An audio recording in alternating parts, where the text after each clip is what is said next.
Tisztelettel köszöntöm Önöket, kedves vendégeink!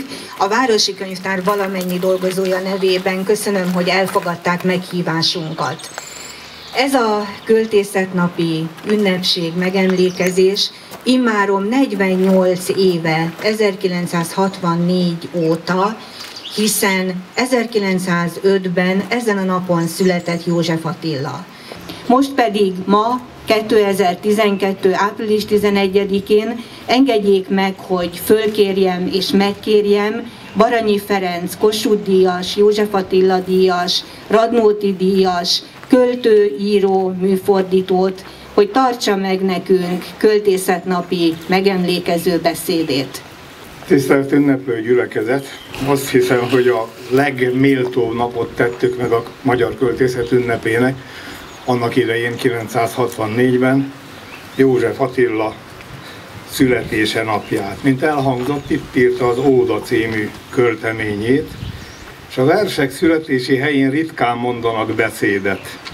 Költők születési helyén annál többször. József Attila magyarul volt európai, és ez volt a legnagyobb baj vele.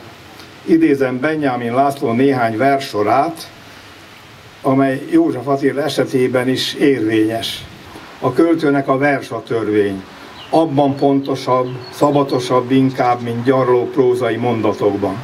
Kérem, hallgassák meg Attila idéző című versemet, melynek első 10 sorát csaknem fél évszázaddal ezelőtt írtam, a továbbiakat pedig nemrég.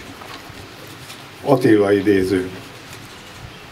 Attila, jaj, a véget elsietted, behódoltál a roppant űrhidegnek. A semmi ágán vacogott szíved, s megdermedt, mint a meteorkövek. S a csillagok jeges közönnyel nézték testvérük szíved megsemmisülését. Pedig a forró szív most kéne éppen, hideg csillagok múló éjjelében, mert szíved szerint képzeljük a rendet, másként képzelni sírodból se enged. A tőke tátott sárga szája lehel ki újra párás büdösség felhőt, s nem csupán kis búvó országokra, de mennyre és pokolra egyaránt már. Péter az üdvhonának bejáratánál titkon kapupénzt szed, és talán még a sátánt is bebocsátja, ha az kibélelt erszényt nyom kezébe. Az ifjú nyár könnyű szellője, mint egy kedves vacsora melege száll. Szoktatom szívemet a csendhez. Nem oly nehéz. Ide sereglik, ami tova tűnt, a fej lehajlik és lecsüng a kéz. Nézem a hegyek sörényét, homlokot fényét villantja minden levél. Az úton senki, senki. Látom, hogy meglebbenti szoknyád a szél, és a törékeny lombok alatt látom előre viccenni hajad, megrezdeni lágy emlőidet, és amint elfut a színvapatakin, újra hallom, hogy fakad a kerek fehér köveken, fogaidon a tündérnevetés.